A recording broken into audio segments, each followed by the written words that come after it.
Where the heck do you find these vendors in the first place? Listen, skin is glowing, lashes are flowing, wig is just wigging. You don't want to put your name on trash, because if you put your name on trash, everybody gonna be talking about you. Even the trash man gonna talk about you.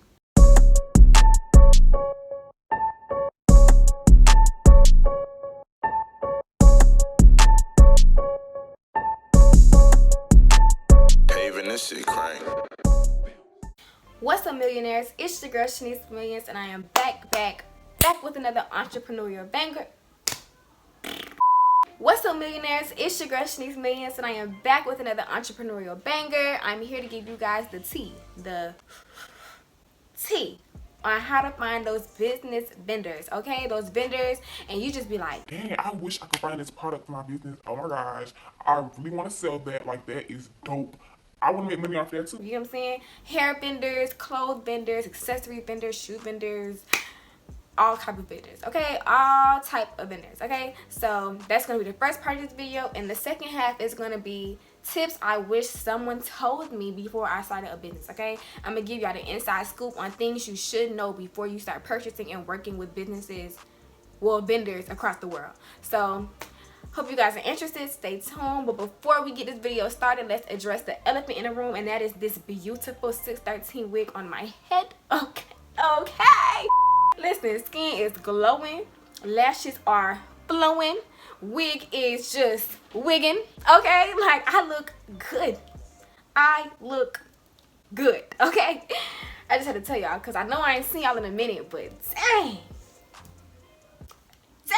Okay, we're gonna get into the video. If you like this video, subscribe, keep watching, like, comment, and share with your auntie, your mama, your daddy, your cousin, and your friend, because we up in that thing, okay? Keep watching. Okay, y'all, so I got my handy dandy notes. Y'all know it's not a video if I ain't write my notes down. And yeah, so I'm gonna go ahead. First, you're gonna need a laptop or your phone or whatever you decide to do research on, wherever you be cheating to do your homework on. Go ahead and get it, because I'll be cheating on my homework too. But go ahead and take that out. And for today's video, I'm gonna be using my laptop because obviously I'm recording on my phone. So yeah. Okay, so first things first, what you want to do is go to Google, okay? First thing we're going to talk about is where to find vendors.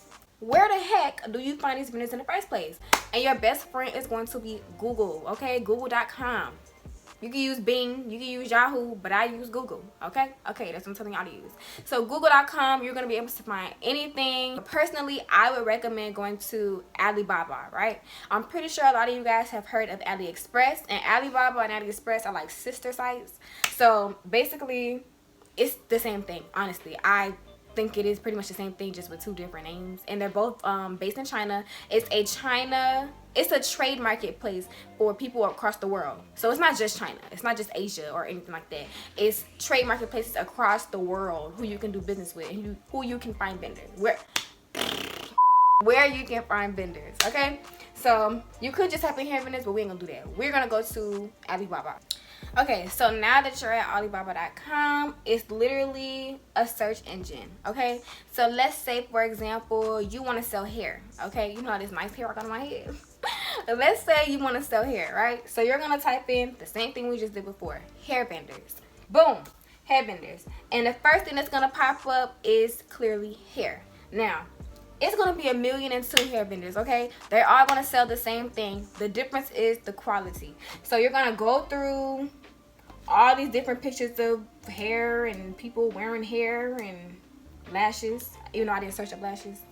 But all different types of hair, right? Tip number one to finding vendors on Alibaba.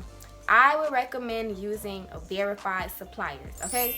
Verified suppliers basically mean that Alibaba has been able to verify that this is a legit company. They make legit products, they legit ship them out to people who want them, and it's legit. Point blank, period.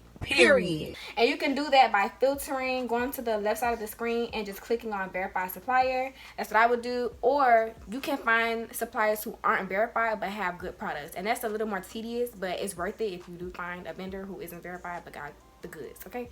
So yeah, so what you're gonna do is, let's say you scrolling, and you say, you know what, I like that wig right there. Let's go this one. I like that wig right there. I think that company might be my business, okay? Boom. We're going to click on this company, right? And you're going to say, okay. Let me look at the prices. Let me look at the inches. They got 10, 12, 14, 16, blah, blah, blah. Right? Let's look at that.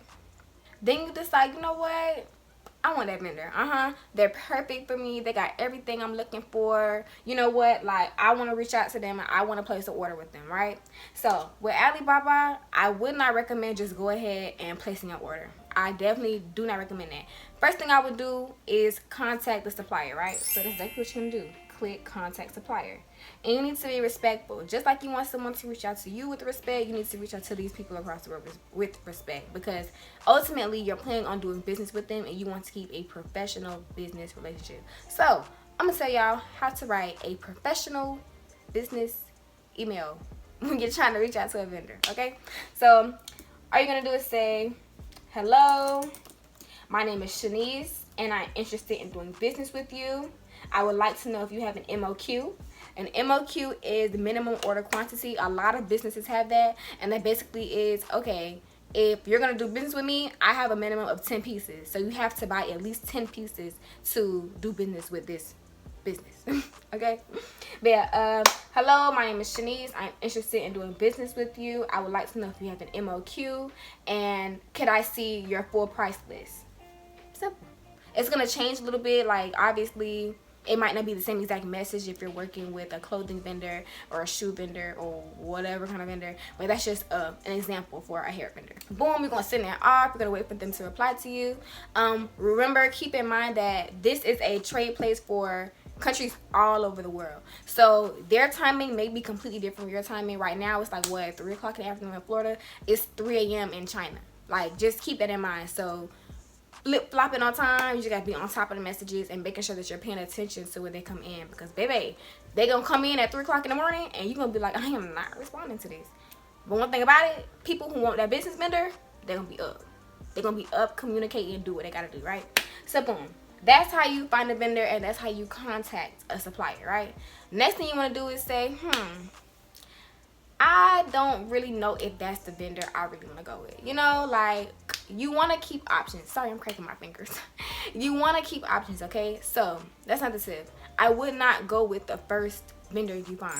Never go with the first vendor you find, okay? I was just trying to keep it short so y'all know how to find them and contact them. But you always want to do your research. That way you can find the vendor best for you and your business, okay? So say you work with this vendor and you done already went and placed an order, but you don't like how the hair smell. You don't like how the hair look. Now you gotta sell this hair. Now you gotta do something with this hair, because you just spent what, $200-300 before you did the proper research, and now you just got a bunch of hair in your hands, right? That's what I'm saying. So to find the best vendor for you, all you're gonna do is go back to that same little screen, right? There's a million, literally millions and millions and millions of hair vendors. You just have to do the research and find which one is best for you, okay? Okay, so now we're gonna get into business tips and secrets that some entrepreneurs won't be so willing to tell you, okay? And stuff I wish I knew before I just went and decided, hey, let me start a business, okay? So tip number 1, okay? I showed you guys how to find vendors. I showed you guys how to contact vendors, and I basically told you to do your research before you settle on one vendor. And that includes, you know, looking at pictures, testing hair out on yourself, testing the product, whatever product it is, test out on yourself. Reach out to different vendors. Take your time. Take your time when you're going to find this vendor, because this is going to be your vendor. And when you receive products from them, you're going to want to be like, hey, these are bomb.com. I can't wait to put my name on this, okay? You don't want to put your name on trash, because if you put your name on trash, everybody going to be talking about you. Even the trash man going to talk about you. And the trash man collect trash. He going to know it's trash. You know what I'm saying? So, that's that. So, now let's get into tips. So, the first thing I wish I knew about when doing business with vendors across the world were import duties, okay? An import duty is basically a tax that it's the tax. Fucking damn ham Let me just look it up, because I'm finna try to give it to y'all word for word, and I can't tell y'all word for word. So according to Google, An import duty is a tax imposed by a government on goods from other countries. Basically, you're getting taxed from ordering from across the world, if that makes sense. Now, a lot of businesses don't have import duties. Like, they're not necessarily going to charge you for it because they put the product as a low risk product. But some companies will try you, okay? And excuse me. Some companies will try you, okay? I cannot tell y'all how many times I have gotten an import duty bill in the mail, and I'm just like, why am I being billed? Like, I don't understand. Why am I being billed for something that I paid shipping for, you know? And that is because you will pay the vendor shipping, right? You'll pay them for the products, you'll pay them for the shipping, your contact, and blah blah blah, all that stuff. It'll get to your front doorstep, and they will not use the money that you paid them for shipping to ship through the shipper, if that makes sense. Like, I'm trying to explain to you. I don't know what's going on with my dad, but that was a little.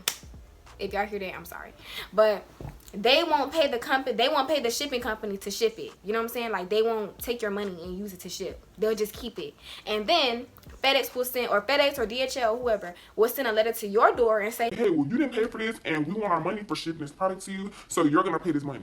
Okay, I done paid over $100 for shipping for import duties, and I just be like, but I paid. And so with that, you can dispute it if you have it on record saying, hey, this company did not say that I was gonna be able. This company did not say that I was gonna be charged for this. You know what I'm saying? So that's that. And that comes with communicating with your vendor, okay? That is definitely a conversation you want to have. When you've seen pictures, when you've seen reviews from other people who have ordered from that vendor and all that good stuff, and you finally decided, hey, I want to go with this vendor, you need to ask them, hey, am I going to be charged an import duty when this gets to my front doorstep, okay? And if they say yes or no, you go about your business. And if they say no and you get charged import duty, still, you can dispute it and go through it like that. Keep your money, all that good stuff. But that's tip number 1. Tip number 2 is read reviews, right? I think I just touched on that a little bit. Picking a vendor is almost like picking a product off of Amazon. It's really not that hard. Like, it is hard because you want to take time and put the effort into find the perfect vendor for you. But once you get the hang of it and you just realize, you know, this is just tedious because you haven't found the right one yet, it's really not hard. So it's just, like I said, it's just like ordering a product off of Amazon. When you see something off Amazon, let's say you see a phone case on Amazon, right? You say, dang, girl, that phone case is cute. I want it, right? Click on the cute phone case. You're going to read the product description, blah, blah, blah, all that good stuff, and go to the reviews, okay? You're going to see the other people buy this product, the other people like this product, the other people have an issue with this product. You're going to do the same thing with vendors. The other people buy from this vendor, do they like the products from this vendor? Was this vendor nice? Did they communicate in a timely manner? Like, were they honest? Did I have any issues with this vendor? You're going to see what other people say about this vendor. Dang, I done said vendor about 100 times. But yeah, so you want to read the reviews. That's very, very important. It's just that simple. If they don't have any reviews, I wouldn't trust it. But that also comes into play with communicating with them and going back and forth with that, you know, whole thing. But I would definitely say read reviews. Definitely read the reviews because you want to know what you're getting yourself into before you purchase. Okay? Number 3 is read the product description, like I just said. So, y'all done seen my videos, okay?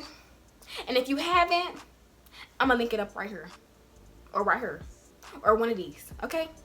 I done been scammed, y'all. And that was just the ones I caught on camera. I can't tell y'all how many times I have ordered something from a vendor and thinking I'm gonna get A and I come out with B.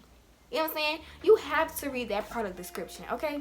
And that was just me being ignorant and not doing what I was supposed to do. But that's why I'm telling y'all now, don't make that mistake I made because now I know better. But read the product description, okay? Because the product description will describe the product. That's exactly what it's there for. And a lot of vendors, let's say you want to sell a purse, like a small purse or something, or just any type of purse. Let's say you want to sell a purse and you see a picture of the purse that you want to sell and it's blown up and it's a big image, and then you order it and it's this small. You know what I'm saying? That comes with reading the product description because vendors will scam you, okay? Don't ask if you don't want to because they ain't going to tell you, okay? They're not going to tell you unless you ask. So read that product description and ask about the product, okay? Number 4 is have more than one vendor on standby, okay? So let's say you've been working with this vendor, okay, you like this vendor, and then all of a sudden they say, hey, well, we're not going to be in office, or we're not going to be able to produce these products, or blah blah blah. You need to be able to say, okay, hey, well, I got customers who want this product.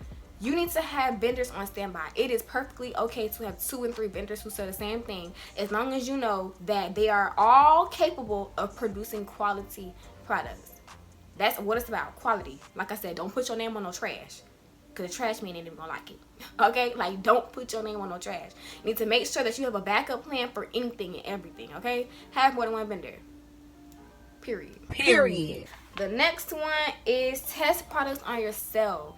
Oh my gosh, I feel like that's such a no-brainer. Test products on yourself, okay? If you are scared to test products on yourself, what are you doing? Like, don't start a business. Don't try to sell hair and you ain't never put that hair on your head.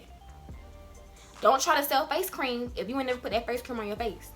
You know what I'm saying? Like, don't put other people in a predicament where you don't know what the outcome is going to be, because you never tried it yourself. You have to. You have to. And at that, let's say your product works good, okay? You're taking a risk now. Don't just put stuff on your face. I'm just saying.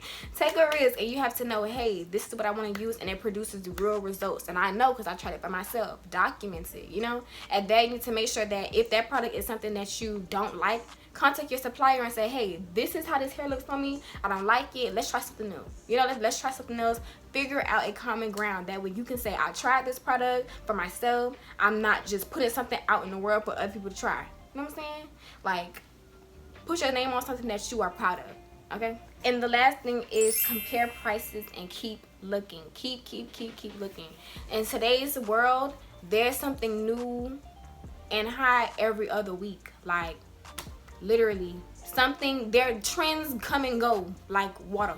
Like, literally, trends come and go. So you need to be up to date on the new products that are popping. You need to be up to date on celebrities that are popping. You know, that way you can say, hey, well, I know my target audience. I know my target audience likes this. So let me look for a vendor who can produce this for me. Something that my audience would like. You know what I'm saying? Compare prices. That would just be like, it's very self-explanatory, I believe. If you find someone who sells pin 1 and pin 2, and pin 1 vendor sells pins for $10 and pin 2 vendor sells them for $8, you need to look and say, hey, I know this vendor is cheaper, but do they produce the same quality? Okay? Write it down. A, B, C, all the vendors that you think about using. Write down the different prices they offer. Contact them. See if people have left reviews. Like, everything ties into each other. But make sure you compare prices. That way you're not getting, scammed. Because they will scam you and not care. They will not give you your money back. They'll sit there and call you a liar to all the other people writing reviews and stuff. That way they don't look bad and they cover their own behind. But compare prices, girl. So I hope this video helped you guys. I'm happy to be filming for y'all again. I'm gonna be doing a video update on my business as well, so keep a lookout for that video. And yeah, stay happy, stay healthy, and stay blessed, millionaires. I love you guys very much. And like I said, don't forget to like, comment, and subscribe. See y'all next week. Bye.